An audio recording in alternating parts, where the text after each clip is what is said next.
Hello students, हमारा topic चल रहा था कॉलिगेटिव प्रॉपर्टीज। कॉलिगेटिव प्रॉपर्टीज में हमारा लास्ट बिंदु है परासरण दाब। परासरण दाब को समझाने से पहले मैं आपको बताऊंगी परासरण क्या होता है। परासरण समझने के लिए हम दो पात्र लेते हैं, यानी कि दो एपरेटस लेते हैं। एक पात्र में हम शुद्ध विलायक या जल भर लेते हैं। इसमें और अन्य कोई चीज हम नहीं डालेंगे, केवल इसमें शुद्ध विलायक के तौर पर हमने जल भर लिया है। अब यह है दूसरा पात्र बी। इसमें मैं शुद्ध विलायक के साथ में कोई ठोस पदार्थ को विलेय के रूप में मिक्स करूंगी। मान लेते हैं कि ठोस पदार्थ जो है वह NaCl है। अब इसमें विलायक भी है शुद्ध जल, विलेय है ठोस पदार्थ NaCl, तो ये बन गया हमारा विलयन। जबकि ए पात्र में केवल शुद्ध विलायक या जल है और बी में विलायक भी है और विलेय पदार्थ भी है NaCl। अब इन दोनों के बीच में एक अर्ध पारगम्य झिल्ली लगा देते हैं। इसे सेमी परमिएबल मेम्ब्रेन भी कहते हैं। शॉर्ट में इसको SPM भी कहा जाता है, सेमी परमिएबल मेम्ब्रेन। अब यहाँ पर हमने केवल शुद्ध विलायक या जल लिया था, विलेय पदार्थ डाला ही नहीं। जब मैंने कोई विलेय पदार्थ इसमें नहीं मिक्स किया तो ऐसा विलयन जिसमें विलेय नहीं हो, वह विलयन जो होता है वह कम कॉन्सेंट्रेशन वाला विलयन होता है, यानी कि कम सांद्रता वाला विलयन। तो ये ए जो है, ए पात्र में जो विलयन रखा है यह कम सांद्रता वाला विलयन है। जबकि बी में शुद्ध विलायक भी है और विलेय पदार्थ भी है। ऐसा विलयन जिसमें कुछ विलेय पदार्थ भी मिक्स किया गया हो, वह विलयन अधिक सांद्रता वाला विलयन कहलाता है। यानी कि बी वाला जो विलयन है वह तुलनात्मक रूप से ए से अधिक सांद्रता वाला विलयन है। जबकि ये कैसा विलयन है? कम सांद्रता वाला विलयन। और विलायक की दृष्टि से देखें तो यहाँ पर केवल और केवल शुद्ध विलायक है जल, विलेय पदार्थ है ही नहीं यहाँ पर। यानी कि विलायक की कॉन्सेंट्रेशन बहुत अधिक है यहाँ पर, और यहाँ पर विलायक की कॉन्सेंट्रेशन ए की तुलना में कम है, क्योंकि इसमें कुछ विलेय पदार्थ भी मिक्स किया गया है। अब यहाँ पर यदि हम देखें, विलायक की कॉन्सेंट्रेशन इधर अधिक, विलायक की कॉन्सेंट्रेशन इधर कम है, तो विलायक के अणु अधिक सांद्रता वाले स्थान से अर्ध पारगम्य झिल्ली के द्वारा कम सांद्रता की ओर गमन करेंगे। ये प्रकृति का नियम होता है, अधिक सांद्रता से कम सांद्रता की ओर गमन करना। तो यहाँ पर शुद्ध विलायक जल के अणु अधिक सांद्रता वाले, यानी यहाँ पर सांद्रता अधिक है विलायक की, यहाँ से बी की ओर गमन करेंगे अर्ध पारगम्य झिल्ली के द्वारा। यह अर्ध पारगम्य झिल्ली एक ऐसी झिल्ली होती है जिसमें से होकर केवल विलायक के अणु ही गुजर सकते हैं। ये अपने में से विलेय के अणुओं को जाने ही नहीं देती। ये सारी वनस्पतियों में, इवन हमारी बॉडी में भी सेमी परमिएबल मेम्ब्रेन पाई जाती है। इसे हम लेबोरेटरीज में भी बना सकते हैं, इसके बारे में हम बाद में बात करेंगे। तो यहाँ से यहाँ पर अधिक सांद्रता वाले विलायक के अणु कम सांद्रता की ओर गमन करते हैं। यह घटना परासरण कहलाती है। विलायक के अणुओं का अधिक सांद्रता से SPM के द्वारा निम्न सांद्रता की ओर गमन करना परासरण कहलाता है। अब विलयन की दृष्टि से देखते हैं, यह हो गया विलायक की दृष्टि से। अब विलयन की दृष्टि से, क्योंकि ये कम सांद्रता वाला विलयन है, इसमें विलेय है ही नहीं, जिसमें विलेय नहीं हो वह विलयन कम सांद्रता वाला विलयन कहलाता है।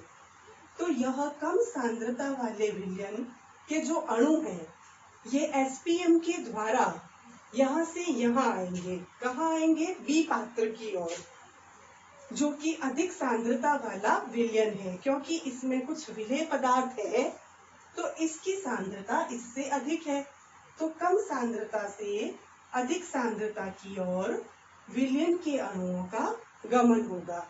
या हम कह सकते हैं विलायक के अणु एसपीएम के द्वारा विलयन की कम सांद्रता से अधिक सांद्रता की ओर गमन करेंगे। यह प्रोसीजर परासरण कहलाएगा।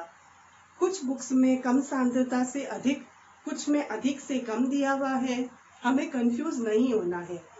विलायक से देखते हैं तो ये अधिक कॉन्सेंट्रेशन वाला विलायक है, क्योंकि विलेय है नहीं, तो वह यहाँ से यहाँ जाएगा अधिक सांद्रता से कम की ओर। विलयन की बात करें तो कम सांद्रता से अधिक की ओर गमन करेगा। यह है हमारा परासरण। अब परासरण की यह प्रक्रिया संपन्न हो रही है। अब हम देखेंगे परासरण दाब, जो कि हमारा कॉलिगेटिव प्रॉपर्टी है, अणुसंख्यक गुणधर्म। परासरण की प्रक्रिया को रोकने के लिए ये जो शुद्ध विलायक के अणु हैं, इनका गमन हो रहा है अधिक से कम की ओर। इस परासरण की प्रक्रिया को रोकने के लिए हम एक दाब लगाएंगे। अब देखिए, यदि हम यहाँ दाब लगाते हैं, यहाँ पर अगर दाब लगाएंगे तो और तेजी से यह प्रक्रिया संपन्न होने लगेगी। तो हम दाब यहाँ लगाएंगे, यहाँ पर एक अतिरिक्त प्रेशर लगाया जाएगा। यह जो दाब होगा, जो परासरण की प्रक्रिया को रोकेगा, उसे परासरण दाब कहेंगे। वह अतिरिक्त दाब जो परासरण की प्रक्रिया को रोकने का कार्य करता है, परासरण दाब कहलाता है। तो हम पात्र बी की ओर एक अतिरिक्त प्रेशर लगाएंगे, जिससे ये जो शुद्ध विलायक के अणु इधर आ रहे थे वह रुक जाएगा। यह परासरण का प्रोसीजर यहीं रुक जाएगा। इस अतिरिक्त प्रेशर को ही परासरण दाब कहा जाता है। अब ये जो परासरण दाब है, इसकी परिभाषा, वह अतिरिक्त दाब जो विलायक के उच्च सांद्रता से निम्न सांद्रता की ओर स्वतः यानी ऑटोमेटिकली स्वतः प्रवाह को रोकता है, परासरण दाब कहलाता है। अब परासरण दाब को पाई से डिनोट किया जाता है। यह परासरण दाब टोटली किस पर डिपेंड कर रहा है? यह डिपेंड कर रहा है विलेय पदार्थ की सांद्रता पर। किस प्रकार? यदि हम इसमें और अधिक विलेय पदार्थ मिलाते रहें तो यह विलयन कैसा हो जाएगा? बहुत अधिक कॉन्सेंट्रेट, अधिक सांद्रता वाला विलयन बन जाएगा। विलायक से देखें तो यह विलायक की यहाँ पर सांद्रता कम होने लगेगी। खूब सारा विलेय मिला रहे हैं तो विलायक घट रहा है और विलयन कैसा हो रहा है? बहुत अधिक सांद्र बन रहा है। तो यह घटना, ये विलायक जो है, शुद्ध विलायक के अणु जो ए में भरे हुए हैं, वह जल्दी जल्दी इस साइड आने लगेंगे। ऐसा क्यों होगा? यह अधिक सांद्रता से कम सांद्रता की ओर विलायक के अणु जाएंगे। कम सांद्रता का कैसे? विलेय खूब मिलाया तो विलायक की सांद्रता कम हो गई। अब विलयन से देखते हैं, क्योंकि यहाँ पर खूब विलेय पदार्थ मिला दिया, NaCl खूब सारा है, ठोस पदार्थ खूब सारा है, तो ऐसा विलयन अधिक कॉन्सेंट्रेट हो जाएगा और यह विलयन बहुत कम सांद्र है। तो यहाँ से शुद्ध जल के अणु कम सांद्रण वाले विलयन से अधिक सांद्रण वाले विलयन की ओर तेजी से गमन करेंगे। तो हमको और अधिक, इतना अधिक परासरण होगा तो इसको और ज्यादा प्रेशर लगा करके रोकना पड़ेगा। तो परासरण दाब अतिरिक्त लगाना पड़ेगा। तो टोटली परासरण दाब किस पर डिपेंड कर रहा है? यहाँ पर विलेय पदार्थ की कॉन्सेंट्रेशन पर, यानी कि C पर। और क्या होता है, इसे हम नाम दे देते हैं इक्वेशन नंबर 1। ये जो परासरण दाब होता है यह टेम्परेचर पर भी डिपेंड करता है। यदि हम यहाँ पर तापमान को बढ़ा दें, तापमान को बढ़ाने से अणुओं की गतिज ऊर्जा बढ़ जाएगी, जिससे यह प्रक्रिया और तेजी से संपन्न होने लगेगी। यहाँ से परासरण की प्रक्रिया जल्दी जल्दी होगी। तो इस अतिरिक्त परासरण को फिर से रोकने के लिए हमें और अधिक दाब लगाना पड़ेगा, अर्थात परासरण दाब यानी कि पाई is directly proportional to C and pi is directly proportional to T यानी टेम्परेचर। इन दोनों को यदि हम सम्मिलित रूप से लिखें तो pi is directly proportional to CT। Proportional to का साइन हटाते हैं, pi is equals to C R T. R यहाँ पर कांस्टेंट है, एक नियतांक है, इसका मान हमें न्यूमेरिकल्स में दिया हुआ आता है। तो यह था जो हम न्यूमेरिकल्स करते समय देख लेंगे, आपको टेंशन नहीं लेनी है। तो ये था हमारा एक अणुसंख्यक गुणधर्म जो कि टोटली परासरण दाब जो है टोटली किस पर डिपेंड कर रहा है, फिर से विलेय पदार्थ की संख्या पर। और ऐसा गुणधर्म जो विलेय पदार्थ की संख्या पर डिपेंड करे वह अणुसंख्यक गुणधर्म कहलाता है। ये था हमारा परासरण दाब। यदि आप इसका स्क्रीनशॉट लेना चाहते हो तो ले सकते हो।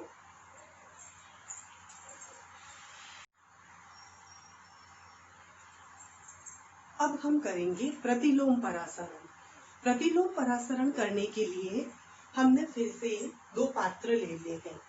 इस पात्र में हमने शुद्ध जल भर लिया, जैसे कि विलायक। यहाँ पर शुद्ध जल है, पहले परासरण में भी हमने यही किया था। पात्र ए में हमने शुद्ध जल भर लिया। ये है पात्र बी, एपरेटस बी। इसमें हमने विलयन भरा है। विलयन का मतलब इसमें विलायक भी है यानी कि जल भी है और कोई ठोस विलेय पदार्थ भी इसमें उपस्थित है। यहाँ पर हम ये जो विलयन है इसके तौर पर समुद्री जल लेंगे। समुद्री जल में जल तो होगा ही, विलेय के रूप में इसमें खूब सारे लवण उपस्थित होंगे। तो यह है हमारा विलयन, क्योंकि जिसमें विलेय और विलायक दोनों उपस्थित होते हैं वह विलयन कहलाता है। जबकि ए में क्या है, केवल शुद्ध जल। बी में विलेय और विलायक, लवण और जल दोनों ही उपस्थित है। यहाँ पर हम एक नल जैसे एक स्ट्रक्चर या टैप लगा देंगे। अब जब हम कुछ देर तक देखेंगे, यहाँ पर एक सेमी परमिएबल मेम्ब्रेन है, परासरण की प्रक्रिया स्टार्ट होगी। यानी कि ये जो शुद्ध जल है यानी विलायक के जो अणु हैं ये ऑटोमेटिकली सेमी परमिएबल मेम्ब्रेन के द्वारा अधिक सांद्रता से कम सांद्रता की ओर जाने लगेंगे।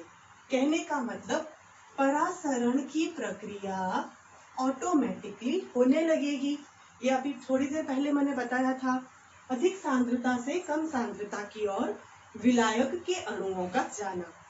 या हम कह सकते हैं ये जो विलयन है, क्योंकि इसमें कोई विलेय पदार्थ नहीं है, तो कम कंसंट्रेशन वाले विलयन से अधिक कंसंट्रेशन वाले विलयन की ओर आना परासरण कहलाता है। अब इस परासरण की प्रक्रिया को रोकना है, तो रोकने के लिए हम यहाँ पर अतिरिक्त दाब लगाएंगे। दाब लगाने से क्या होगा, परासरण की प्रक्रिया रुक जाएगी और यह अतिरिक्त दाब क्या होता है, परासरण दाब कहलाता है। वह दाब जो परासरण की प्रक्रिया को इसको यहाँ तक आने में शुद्ध विलायक के अणुओं का अधिक सांद्रता से कम सांद्रता की ओर जाने से रोकता है, वह क्या कहलाता है, परासरण दाब। परंतु अब हम क्या करेंगे, यहाँ पर जैसे ही यहाँ आ रहा था दाब लगाया, ये प्रोसीजर यहीं रुक गया। अब मैं अतिरिक्त दाब लगाऊंगी, परासरण दाब से एक्स्ट्रा प्रेशर लगाऊंगी। पहले परासरण दाब जितना ही दाब लगाया, अब परासरण दाब से अधिक दाब लगाएंगे, तो प्रोसीजर उल्टा होगा। यहाँ पर और अधिक प्रेशर लगाने से ये जल के अणु इस और गति करने लगेंगे, यानी कि बी से ए में आने लगेंगे। और इस दाब को, जो हमने परासरण दाब से अधिक दाब लगाया, जिससे बी से ए की ओर जल के अणु आने लगे, इस दाब को प्रतिलोम परासरण कहा जाता है। ऐसा दाब जो परासरण दाब से अधिक हो तथा जिससे विलयन में से जल के अणु यहाँ से अधिक सांद्रता से कम की ओर जाने लगे, प्रतिलोम परासरण कहलाता है। यदि विलयन पर परासरण दाब से अधिक दाब लगा दिया जाए तो परासरण की दिशा बदल जाती है। ऐसा दाब प्रतिलोम, ये घटना जो है प्रतिलोम परासरण कहलाती है। अब इसकी इम्पोर्टेंस क्या है, इसका क्या यूज हो सकता है। देखिए, ये था समुद्री जल। समुद्री जल में बहुत सारे लवण भी थे और बहुत सारा जल भी था। जैसे ही परासरण दाब से अधिक दाब लगाया तो यहाँ पर परासरण की दिशा बदल गई। यहाँ से जल के अणु सेमी परमिएबल मेम्ब्रेन से इधर आने लगे। हम जानते हैं कि सेमी परमिएबल मेम्ब्रेन अपने में से होकर केवल शुद्ध विलायक के अणुओं को ही जाने देती है, विलेय के अणुओं को नहीं जाने देती। तो लवण सारे इधर ही रुक जाएंगे, विलेय इधर ही रुक जाएंगे, केवल जल के अणु इधर आएंगे। कहने का तात्पर्य, प्रतिलोम परासरण लगा करके हम परासरण की दिशा को बदल करके समुद्री जल में से लवण को निकाल सकते हैं। इसको पीने योग्य बनाया जा सकता है, या हम कह सकते हैं समुद्री जल का विलवणीकरण किया जा सकता है, क्योंकि लवण यहीं रह जाएंगे। लवण क्या है? सॉल्यूट्स है। सेमी परमिएबल मेम्ब्रेन अपने में से होकर केवल विलायक के अणुओं को ही जाने देती है, विलेय के अणुओं को नहीं। अर्थात इसके द्वारा समुद्री जल का विलवणीकृत किया जा सकता है। यह है हमारा प्रतिलोम परासरण।